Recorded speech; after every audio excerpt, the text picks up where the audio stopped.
वंदे पुरुषोत्तमम। आज मैं बात करूंगा हमारी जो पुरातन एवं हमारे जो मूल भाषा है वो है संस्कृत। हम लोग आर्य सनातनी आर्य परंपरा के पुजारी हैं और इस आर्य परंपरा के सारे जो बातें हैं वो संस्कृत भाषा में लिखित हैं। जितने भी हमारे पुराने धर्म ग्रंथ हैं ये सारे संस्कृत भाषा में ही वर्णित हैं।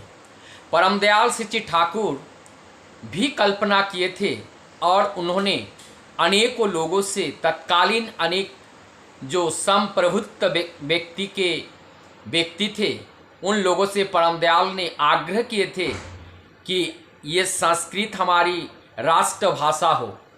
और ये संस्कृत जब राष्ट्रभाषा जब तक नहीं होती हैं इससे हम सब लोगों का बहुत ही क्षति होगा। सबसे पहले ये जानते हैं कि ये जो संस्कृत भाषा है ये संस्कृत भाषा सारे भाषाओं की जननी है। जितने भी भाषा इस दुनिया में हैं चाहे वो अंग्रेजी कहे, फ्रांसीस और लैटिन जो भी भाषा हम कहें, सारे भाषाओं का जननी ये संस्कृति है।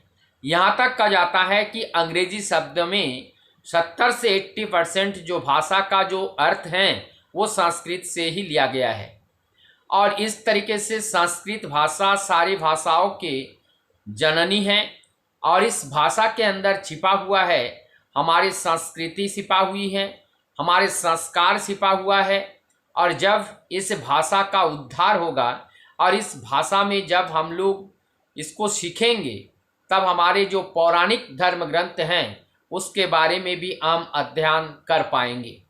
क्योंकि वो आर्य परंपरा की जो संस्कृति हैं ये सब मुनि ऋषियाँ ही हैं। हम लोगों का जो भी गोत्र हम बताते हैं, गोत्र बताते हैं, शांडिल्य हो, भारद्वाज हो, जो भी गोत्र हम बताते हैं ये सब मुनि ऋषियों का ही गोत्र हैं। अर्थात उस समय संस्कृत भाषा में सारी बातें लिपिबद्ध किया गया था। परमदयाल श्री ठाकुर जी संस्कृत भाषा को बहुत ही प्यार करते थे। उन्होंने स्वयं भी संस्कृत भाषा में भी अनेकों वाणी दिए हैं। उन्होंने सरस्वती वंदना को भी ठाकुर जी ने संस्कृत में ही दिए हैं। ये संस्कृत भाषा हम लोगों को क्या करते, परिपोषित करते हैं। और ये अनुशीलन हमारे अंदर जो अनुशीलन है ये भी संस्कृत भाषा के माध्यम से हम अपने आप को पा सकते हैं। तो जो संस्कृति भाषा में जो वाणी हैं, जो बातें हैं, वो हमारी जो जीवन की जो परिवर्तन है, हमारी जीवन का जो संस्कार है, हमारी जीवन को किस तरीके से चलाना चाहिए, कैसे चलना चाहिए, ये सब वैज्ञानिक दृष्टिकोण से इस बात की व्याख्या संस्कृत भाषाओं में ये लिपिबद्ध हैं।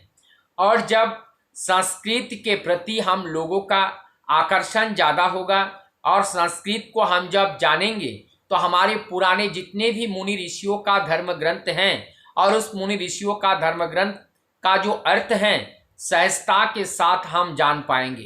तो हमारा जो देश है आज विश्व गुरु के और विश्व गुरु के स्थान की ओर वो अग्रसर हो रहे हैं। परमदयाल श्री ठाकुर जी भी यही बात बोले थे कि जो हमारी जो भारतवर्ष है ये जगत को रास्ता दिखाता है। और भारतवर्ष में जो बंगाल है ये बंगाल से जो संस्कृति जो संस्कार शुरू होता है वो संपूर्ण भारतवर्ष में फैलता है और वो संपूर्ण भारत में जो संस्कार संस्कृति फैलता है वो संपूर्ण विश्व में जाता है। अर्थात भारत एक विश्व गुरु का स्थान पहले अधिकार किया हुआ था और पुनः उस खोए हुए अधिकार को पुनः पाने के लिए अग्रसर हो रहे हैं।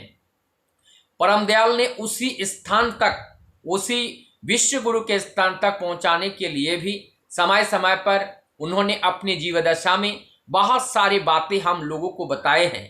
लेकिन हम लोगों का व्यक्तिगत शिथिलता के वजह से उस बात को हम लोग ठीक से ना समझी के कारण या ना ग्रहण करने के कारण जो हमारे जीवन में जो चीज़ हम पा सकते थे उससे भी हम सभी लोग वंचित हो गए और उसका दुष्परिणाम अभी हमारे सामने आ रहा है। हमारे घर के जो बच्चे हैं, घर के बच्चे ही उनको ही समझ में नहीं आ रहा है कि हम आर्य सनातनी क्या होता है। आर्य सनातनी क्या होता है, हिंदू क्या होता है और हिंदुत्व क्या होता है, ये सारे जब संस्कृति को भूल जाते हैं तो इस तरीके का प्रश्न हमारे घर के बच्चे भी हमसे करने लगेंगे, क्योंकि हमने अपने पुराने गौरव को खो रहे हैं और इस पुराने गौरव को वापस लाने के लिए हम सबको पुनः इस संस्कृति के ऊपर धन देना पड़ेगा, क्योंकि इस संस्कृति से ही संस्कार बनता है और यही संस्कृति हमारी जीवन के संस्कार को भी लाएगा।